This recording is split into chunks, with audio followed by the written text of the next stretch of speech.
Hello, music fans. September is now over, so I'm going to be talking about my 10 favorite albums that came out in September 2022, and this will be heavy emphasis on progressive metal and progressive rock. So these are my top 10 favorite progressive metal and progressive rock albums that came out in September 2022, starting with my number 10, and that would be by the band Warforged, and it's called The Grove Sundial. This is progressive blackened death metal with some technical death metal influences as well. It's their second album, and it's just very solid progressive death metal. My number 9 is going to be by the band Fallujah, and this is called Empyrean, and the genre here is technical death metal, but it's got some progressive and deathcore influences. It's their 5th album. Very cool, intricate compositions, great guitar playing and drumming. It's mostly death growl vocals, but some parts have clean singing. There's also a lot of nice, soft, atmospheric and melodic instrumental sections, so it's not just fast and chaotic death metal the whole time. Number 8 is by the band Revocation, and it's called Nether Heaven. This is also technical death metal. It's their 8th album.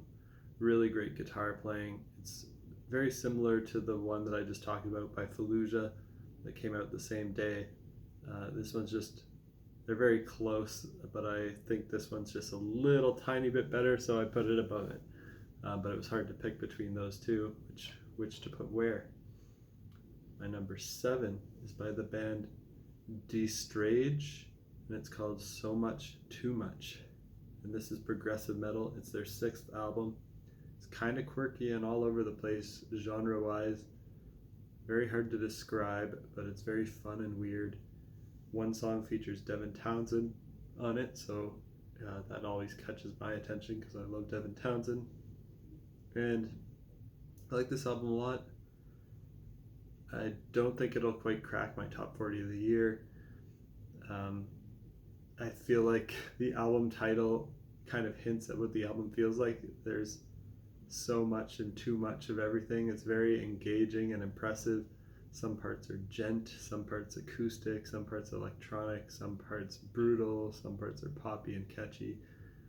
There are breakdowns and a little bit of everything.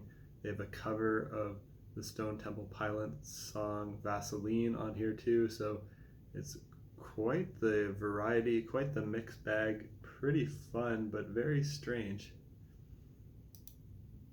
My number 6 is by the band Ahasver, and it's called Kosa Sui, and this is progressive sludge metal, and it's a debut album, a really solid debut album. They're a lesser known band, but this is really great. They deserve a lot more attention, so check it out. If you're a fan of bands like Baroness, The Ocean, and Mastodon, you'll probably like this.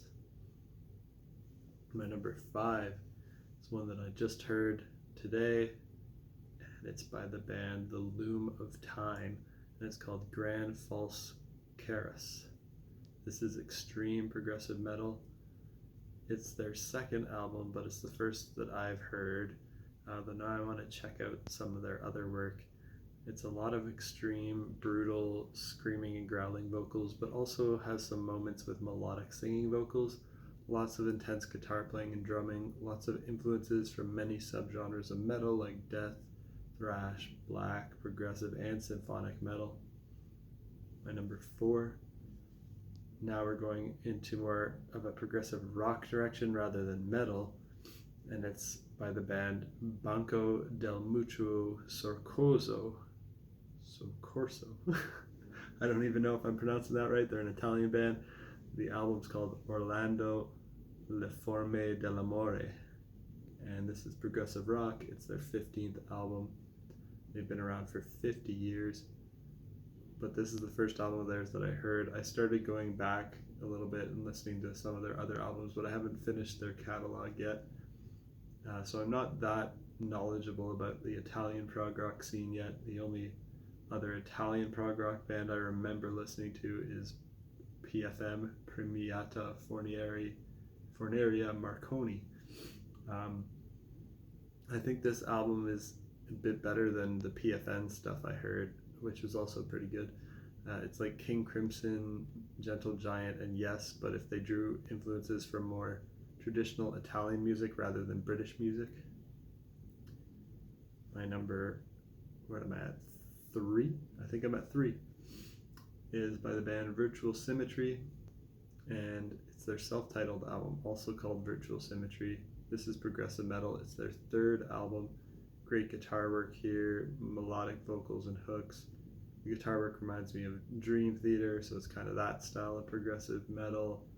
The first track is a 20-minute prog epic, so check it out if you like that kind of thing. And now for my top 2. These are really great albums, both kind of contender for album of the year for me. It's kind of interesting they both dropped in the same month. So first I'm going to talk about, I'll consider this one my number 2, but it could be my number 1. They're both pretty even. Number 2 is by an Abstract Illusion, and it's called Woe. This is atmospheric progressive death metal. It's their 2nd album. Like I said, it's a contender for album of the year for me. Definitely my top 3 so far, along with the other one that I'm going to mention, and along with the release from Bubble Math from earlier this year called Turf Ascension. This one by an Abstract Illusion is for fans of bands like Nea Obliviscaris, Persephone, Wilderun, Xanthocroid, and Opeth. I'd say it sounds most like Nea Obliviscaris to me, but surprisingly, as hard as it is to believe, it might be even better than Nea Obliviscaris. So check it out if you like that kind of music. And my number 1 of September is by Toehider, and it's called I Have Little to No Memory of These Memories. This is progressive rock with some metal influences, with some pop influences. It's Toehider's 5th full-length album, another contender for album of the year for me. Definitely in my top 3. It's 1 47-minute epic progressive rock track, so the whole album's 1 song, and it dabbles in so many styles ranging from pop to folk to metal to video game music. I think it's the best thing Toehider ever released, and that's saying a lot because everything Toehider does is great.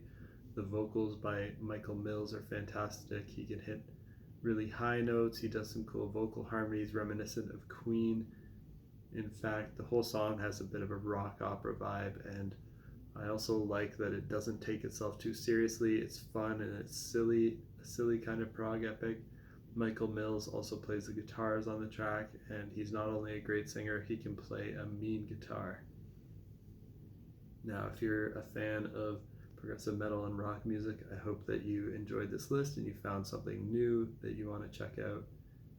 And stay tuned for my October picks at the end of October. Peace out.